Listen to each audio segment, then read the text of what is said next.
Guys, आप सभी कैसे हैं। उम्मीद आप सभी बहुत अच्छे से होंगे और मेहनत से पढ़ाई लिखाई कर रहे होंगे। तो जैसा कि हमने आपसे प्रॉमिस किया था रॉ मार्क्स और नॉर्मलाइज्ड मार्क्स को लेकर के, ठीक है ना, तो उसी के रिगार्डिंग हम यहाँ पर बात करने वाले हैं, ठीक है ना। और अपनी शिफ्ट भी हम आपको शेयर करेंगे। यहाँ पर हमारी शिफ्ट कौन सी थी, किस डेट को हमारा पेपर था, ठीक है ना, शिफ्ट हार्ड थी, इजी थी, एवरेज थी, क्या थी। तो एसएससी एमटीएस 2022 की बात हो रही है, जी हाँ, ठीक है ना। इसके रिगार्डिंग की बात करने वाले हैं, ठीक है ना।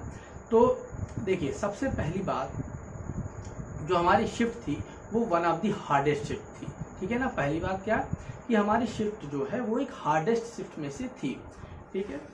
और किस डेट को था हमारा एग्जाम था, 17 मई को सेकेंड शिफ्ट में हमारा पेपर था, ठीक है। 17 मई सेकेंड शिफ्ट में हमारा पेपर था। इतनी बात आप जान गए।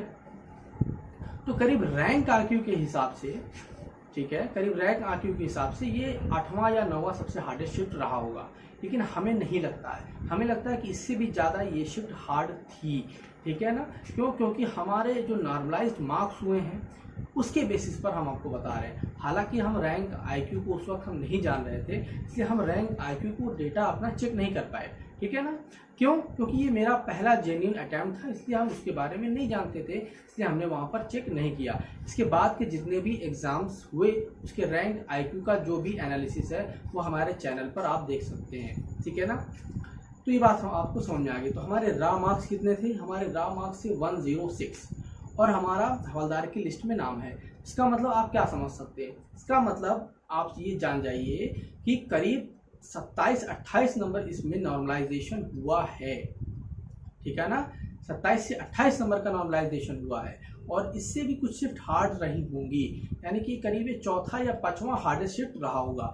इसके अकॉर्डिंग आप जो है थोड़ा एनालाइज कर सकते हैं अपने मार्क्स को कि आपका मार्क्स जो है नॉर्मलाइज्ड वो कितना हो सकता है, वो कितना हो सकता है। इसी के अकॉर्डिंग आप जज कर सकते हैं कि करीब यहाँ पर 25, 26, 27, 28 या आप कह सकते हैं 24 से लेकर 28 नंबर तक या 30 नंबर भी हो सकता है। अब इतना ज़्यादा नॉर्मलाइजेशन कैसे हुआ, इसके पीछे का रीज़न है, बहुत सिंपल सा रीज़न है।